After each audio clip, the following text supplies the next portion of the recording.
Hello అండి, గోదావరిలో ఆతిథ్యం ఛానల్కి స్వాగతం. ఎలా ఉన్నారు అందరూ? నేనైతే చాలా బాగున్నాను. మీరు ఎలా ఉన్నారో నాకు కామెంట్ చేయండి. ఈరోజు మనం చేసుకోబోయే రెసిపీ వచ్చేసి మటన్ కీమా. మీలో మటన్ అంటే ఎంతమందికి ఇష్టం? చాలామంది వామ్మో వద్దు బాబోయ్ అని అంటారు కదా. కానీ మన గోదావరి స్టైల్లో ట్రై చేసి చూడండి, డెఫినెట్గా మీకు ఈ మటన్ కీమా అన్నది నచ్చేస్తుంది. ఈ మటన్ కీమా వచ్చేసి మనకి నాన్స్లోని, పుల్కాస్లోని, వైట్ రైస్లోని, అంతేకాకుండా పొలంలో కూడా అదిరిపోతుంది అనమాట. ఓకేనా? ముందుగా దీనికి కావాల్సిన పదార్థాలు ఏంటో మనం చూసేద్దాం.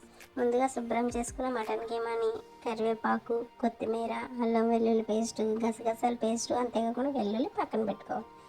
నెక్స్ట్ మనం స్టవ్ వెలిగించి ప్యాన్ పెట్టుకుని ఆయిల్ వేసుకోవాలి. ఆయిల్ బాగా హీట్ అవుతున్నప్పుడు మనం వెల్లుల్లి రెబ్బలు అనేవి ఇందులో వేసుకోవాలి. వెల్లుల్లి రెబ్బలు వచ్చేసి మనకి పీల్ తీసేసుకుని వేసుకుంటే టేస్ట్ అనేది బాగుంటుంది.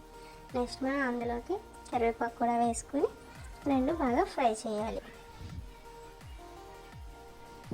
రెండు బాగా ఫ్రై చేసాక మనం ముందుగా పక్కన పెట్టుకున్న మటన్ కీమాని తీసుకుని ఇందులో వేసుకోవాలి.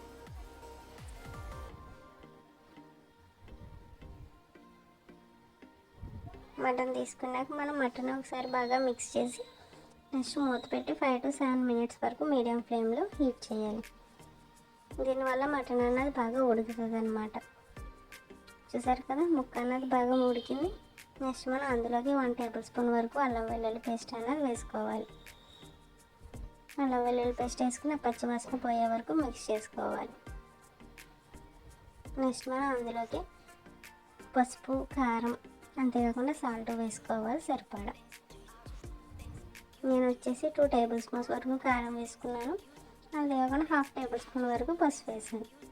ఓకేనా? బాగా మిక్స్ చేస్తే మనకి మటన్ కీమా అన్నది దగ్గర పడుతుంది అన్నమాట. నెక్స్ట్ మనం అందులోకి 1 tablespoon వరకు గసగసాల పేస్ట్ అనేది వేసుకోవాలి. మా మమ్మీ వచ్చేసి గసగసాల పేస్ట్లో కొంచెం దోసపప్పు అనేది వేస్తారు. టేస్ట్ అనేది చాలా బాగుంటుంది, గ్రేవీ బాగుంటుంది అనమాట. ఓకేనా? బాగా మిక్స్ చేసుకున్నాక ఒక 3 to 5 minutes వరకు మూత పెట్టి హీట్ చేయాలి. చూసారు కదా, ఆయిల్ అన్నది సెపరేట్ అయిపోయింది. మన మటన్ కీమా అన్నది లాస్ట్కి వచ్చేసింది.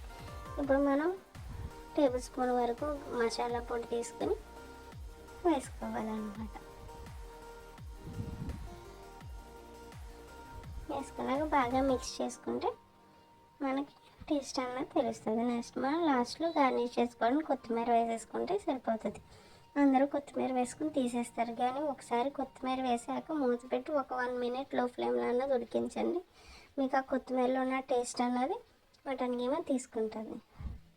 ఓకేనా? మీలో ఎంతమందికి మటన్ కీమా నచ్చింది? మన మటన్ కీమా ఒక బౌల్ వేసేసి చూసారు కదా ఎంత బాగుందో. ఒకసారి మీరు కూడా వేడివేడి అన్నంలో అయినా పలావ్లో అయినా వేసుకుని ట్రై చేయండి. మీకైతే సూపర్ అంటే సూపర్గా నచ్చేస్తుంది అనమాట. ఈ వీడియో కనుక మీకు నచ్చినట్టయితే ప్లీజ్ లైక్ చేయండి, షేర్ చేయండి, అంతేకాకుండా కామెంట్ మాత్రం మర్చిపోకండి. పక్కనే ఉన్న బెల్ ఐకాన్ సింబల్ని క్లిక్ చేయండి. నేను పెట్టే డైలీ వీడియోస్ అనేవి మీకు వస్తాయన్నమాట. ఓకేనా? Thank you for watching. Don't forget to comment and subscribe. గోదావరిలో ఆతిథ్యం.